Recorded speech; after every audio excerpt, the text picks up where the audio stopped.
Good evening students. Today we will complete here part 2 of chapter 2 and the name of the chapter is tissue. And yesterday we had learnt or we had discussed about the general introduction of tissue, and we also learned that what are the importance of tissues, and we also discussed about some of the differences between plant tissues and the animal tissues. So here again let's see the differences between plant tissues and animal tissues. So in plant tissues, most of the plant tissues they are dead, okay, while the most of the animal tissues are living, okay.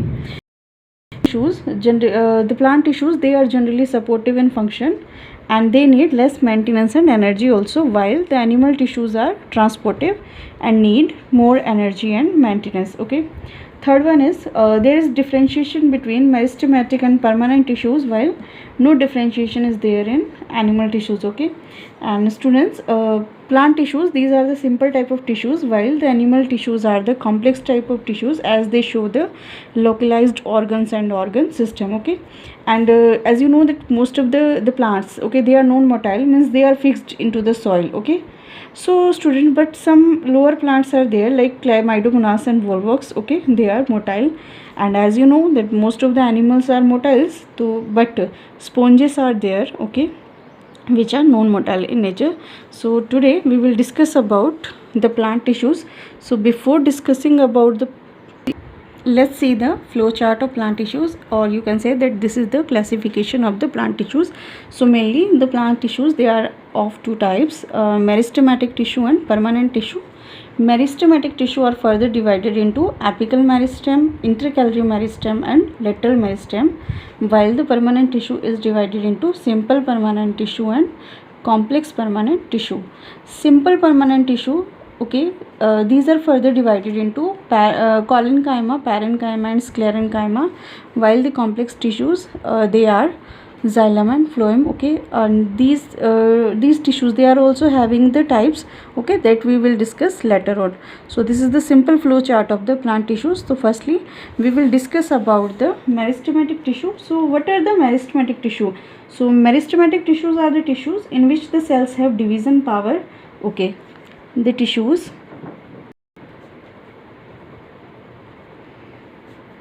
in which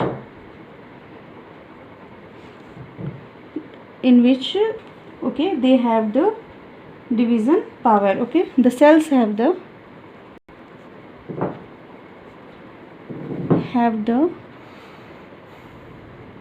division power. So these are the meristematic tissue, okay. So now let's discuss about the characteristics of the meristematic tissues. What are the characteristics of these tissues? So in these tissues cells are thin walled, living and isodiametric, okay. In these tissues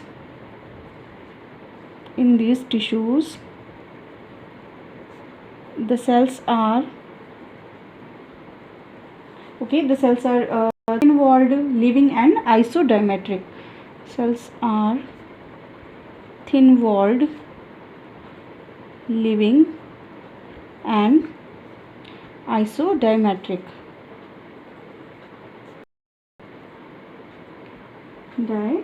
Okay. Now students, actually their cell wall is formed of cellulose, isodiametric,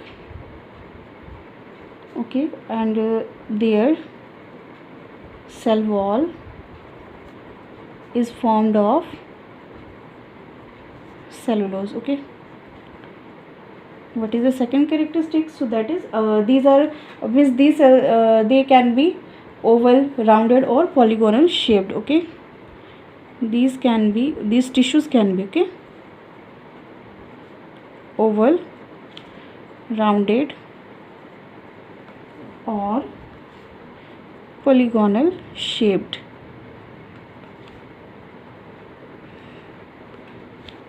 What is the third characteristic? That is the cells are compactly arranged, so there is no intercellular space, okay.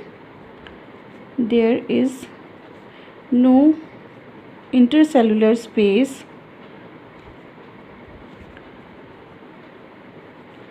between the cells as the cells are compactly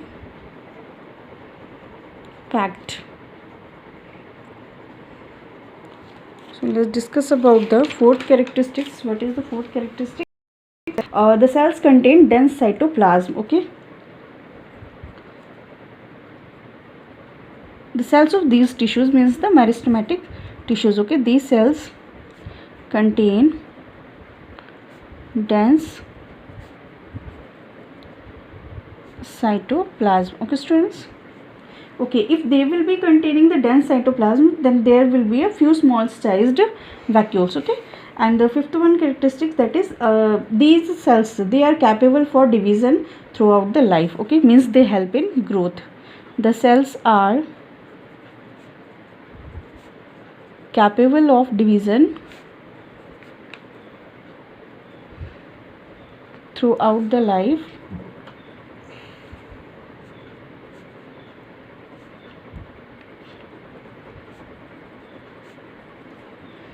Okay, means they help in growth.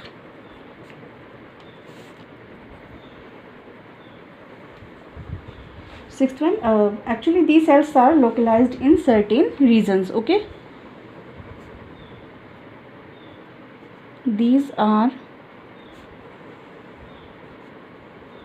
localized in certain regions. So students, these are the general characteristics of the meristematic tissue. Okay, so now we will discuss about the types of meristematic tissues.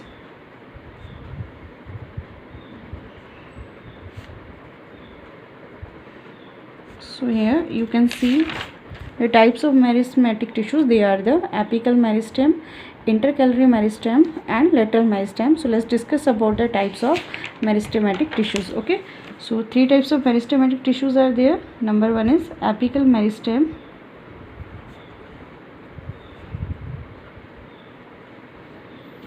Second one is intercalary.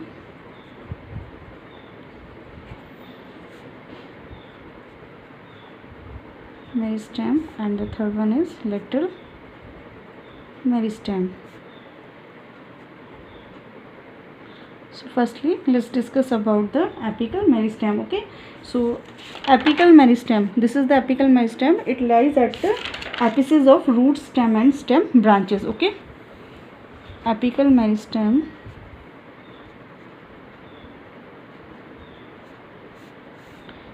it lies at the apices of roots, stem and stem branches.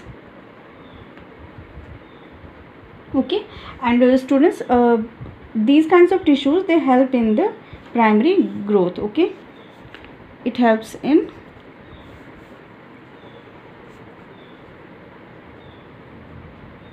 primary growth. And shoot apical meristem is terminal in position and is protected by leaf primordia. Okay, while root apical meristem is subterminal and that is protected by leaf primordia. Okay students, so we can say that shoot apical meristem is terminal in position. Shoot apical meristem is terminal in position. So okay, it is and is protected by leaf primordia and protected by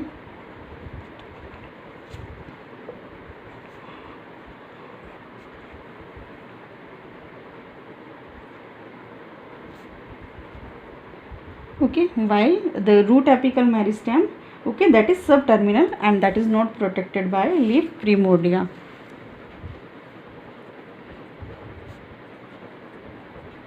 Root apical meristem is subterminal and not protected by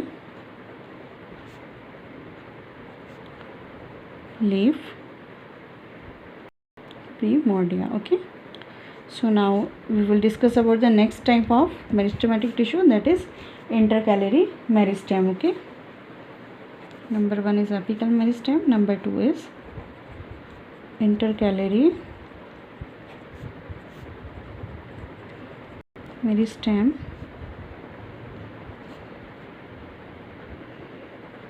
So what is it? Actually it lies below the bases of leaves and internodes of stem of grasses. Okay, it lies below the bases of leaves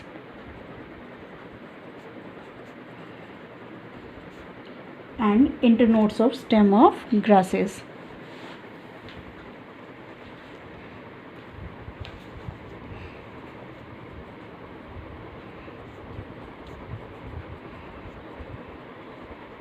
Okay students, and this also helps in primary growth of plants by adding primary tissue. It helps in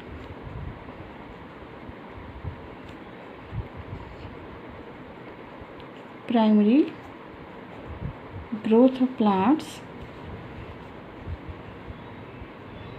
by adding primary tissue.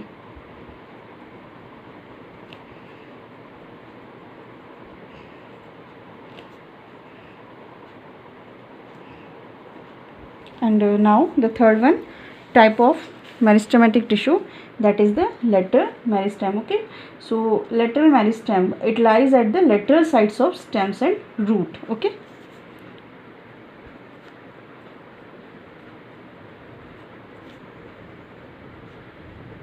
lateral meristem lies at the lateral sides of stem and root.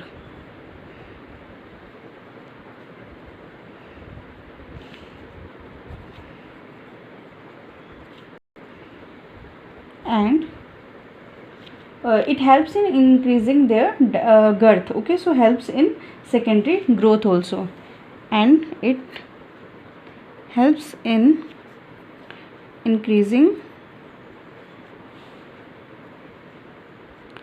their girth.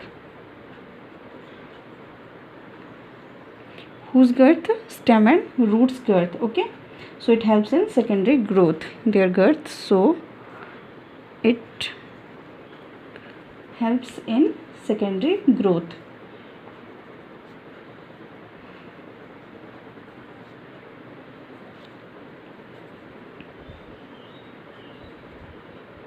Okay, so students, today we had discussed about the types of meristematic tissue, and we learnt about the differences between plant tissues and animal tissues.